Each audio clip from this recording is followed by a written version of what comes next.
What the ever-loving smeg is this?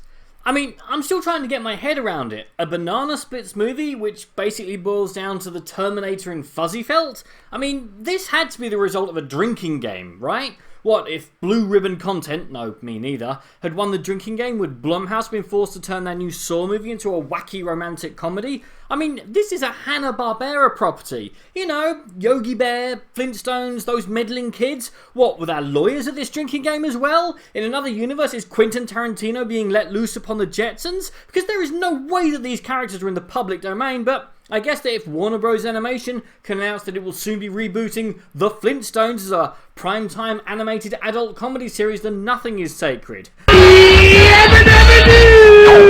I mean, what next? A comic book series that reimagines the cast of wacky races competing in the desert wasteland, reminiscent of the Mad Max film series? Oh, what a day! What a lovely day! What do you mean they've done that? Really? I guess nothing ever really dies that has the slightest bit of brand recognition. I mean, this is almost as bad as that time Batman went up against Elmer Fudd. No, seriously, I think the only person that Batman hasn't taken on is... Actually, I have no idea, so I'll just say International Rescue and move on. Because this is a twisted little movie with a good idea. What if the Banana Splits were actually robots instead of people in costumes? What if someone apparently forgot to program them with Asimov's 3 laws? And what if their show, which is apparently the only thing keeping them from going full Skynet, was suddenly cancelled, sending them off the deep end? I know, that's a lot of what ifs, but I've seen films with weirder premises. The Lobster. See it once, remember it forever.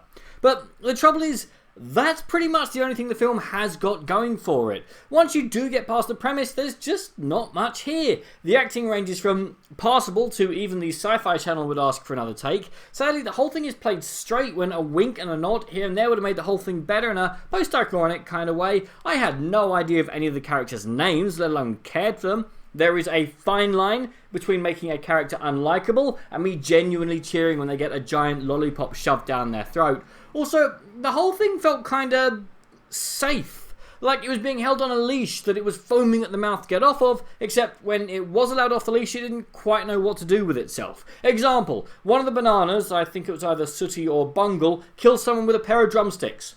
Off screen. When 15 minutes earlier, we graphically see Gordon the Gopher shove a lollipop down someone's throat, killing them. For every graphic death, and there are several, there's another kill happening off screen that seems to be far more interesting. I paid to see bad actors being torn apart by zig and zag, and that's not what I'm getting. I mean, I will applaud the film for having pretty much 100% practical effects rate, with the sole exception being so bad that it wouldn't have passed muster in the PS1 era, but even then, they're just not very inventive. Imagine, if you will, an assault course on a kids' TV show. Now cross it with Saw. How awesome / horrifying would that have been? But the film just doesn't seem interested. Also, the film just doesn't know whether it wants its killer robots to be relentless killing machines. Can't be bargained with.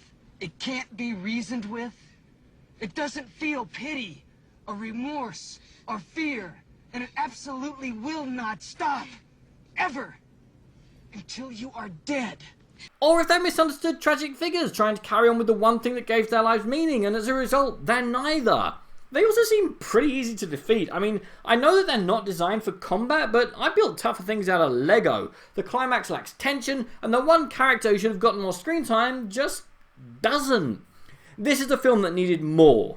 Not money, but on-screen inventive kills. More interesting, better developed characters. More time understanding what it was trying to do. More black humour and courage to take this idea and run with it. I mean, the film's already rated 18, so you might as well go for it. Sadly though, whilst there are some good ideas here, this film's just a dud. I can think of so many shows that I'd like to see given the dark and gritty treatment. Stingray off the top of my head. But this film just isn't worth it.